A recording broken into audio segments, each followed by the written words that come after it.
So what are the general purpose input-output pins on our Raspberry Pi? Well, very quickly, they allow us to interface other external devices with our Raspberry Pi and control them via computer code. In our case, we'll be using Python. You can see the 40 pins of the GPIO header here highlighted in yellow. And we will be using these pins to connect up a variety of devices, everything from LEDs, displays, motors, all sorts of things.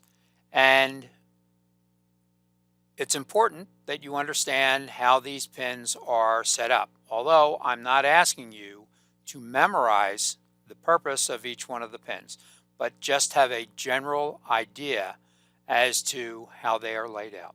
Okay? Here's a more precise picture of the GPIO pins. And they are a cluster or a group of 40 pins numbered from 1 to 40. So pin number 1 is down below here. In fact, let me turn on my laser.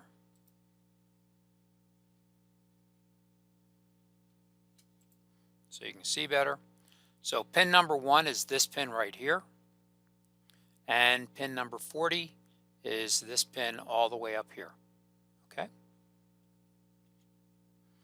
As we look on the back side of our Raspberry Pi, I wanted to take another look at the pins. Most of the pins, if you notice, have circular connections. The one exception is pin number 1, which is a square connection. And it is square specifically for the purpose of helping you to identify which is pin 1. Once you've identified pin 1, then you can determine the number of any of the other pins all the way up to pin 40, which is on the opposite side at the other end of the header. Here is another view of our Raspberry Pi from the top.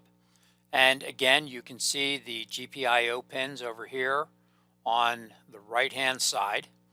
And further to the right, we see descriptions and labels of what these pins do.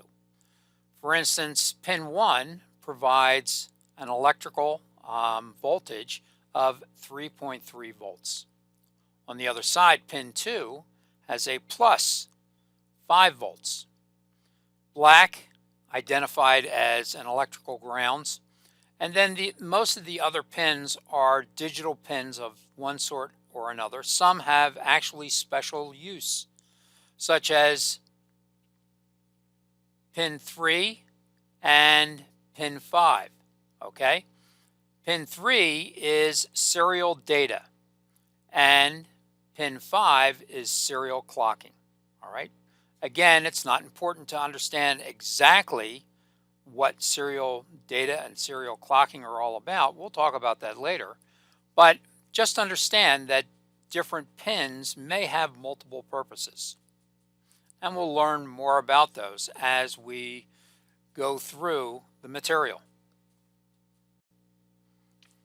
Again, another view of our Raspberry Pi. Here you see the GPIO header. Pin 1 is down below here, right here. And pin 40 is up here. Okay?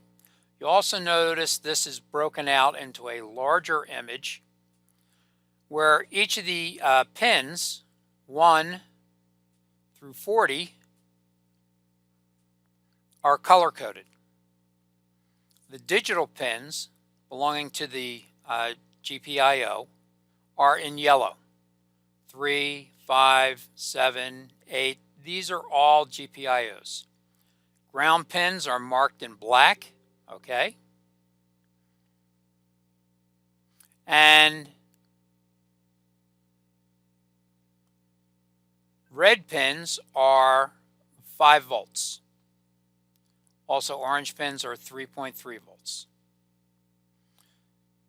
The EEPROM okay, is something we'll talk about later on, but those are pins 27 and 28.